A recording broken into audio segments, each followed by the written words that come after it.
people think of disability in terms of the medical model, being that it's something wrong with you, it's something to be fixed, it's something bad, it's negative.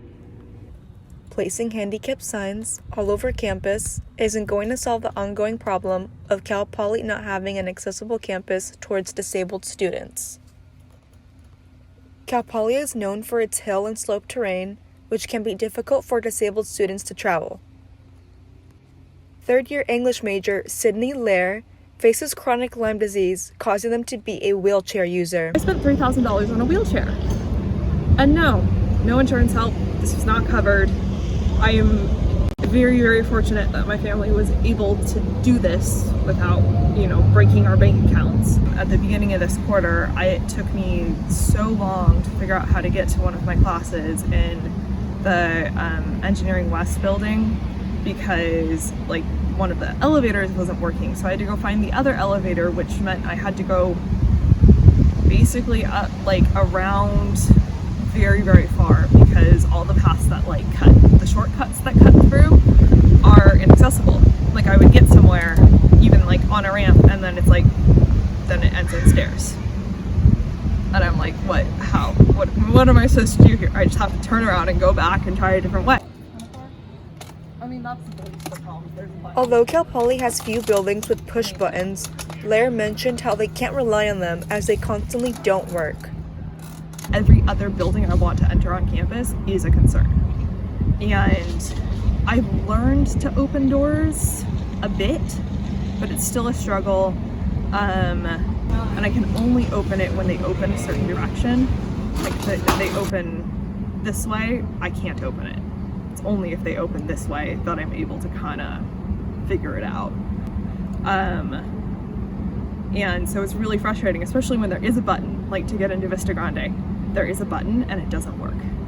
And it never works. And then the school puts the responsibility on me to report that. They don't think, oh, we should just go check and see if the buttons work on a regular basis. It's always my responsibility to report the problem, with the broken elevator at the beginning of the quarter. I tried to contact someone about it and they're like, oh, you have to do this report.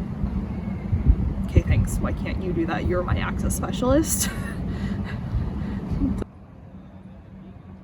Cal Poly does offer a Disability Resource Center tram to get to places on campus, but Lair mentioned how misleading it really is. So the DRC does have this shuttle system, shuttles meaning golf carts, to help get students around campus, but the system really sucks. To schedule everything in advance, you have to do it by phone, which is inaccessible for me because I have auditory processing disorder, and if I can't see you, I'm not understanding you.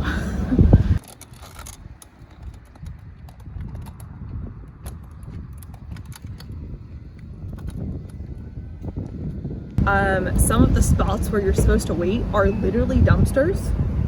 There's no seating. You can't walk, but sure, you can stand there for 20 minutes and wait for a golf cart to come get you. And there's no flexibility in I want to go to the library after class with some of my classmates so we can study for the test. There's nothing that allows me to do that because I have a scheduled ride back to my room and they're not going to let me change that. And also, it shuts down fairly early in the afternoon, and I don't want to go to dinner at the exact same time every day, but I also want to be able to go to dinner and get back. And this was the only way that I could guarantee that. So the biggest project that we are trying to do is to create a disability cultural center, which would be like the other centers on campus, like the Latinx Center, like the Black Excellence Center, like the Transfer Center, all those type of things, to create a safe space for disabled students on campus. And so that is our biggest goal.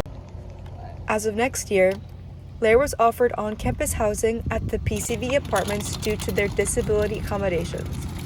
As much as they are extremely grateful, they are worried as the time to get to campus will double as they are farther away.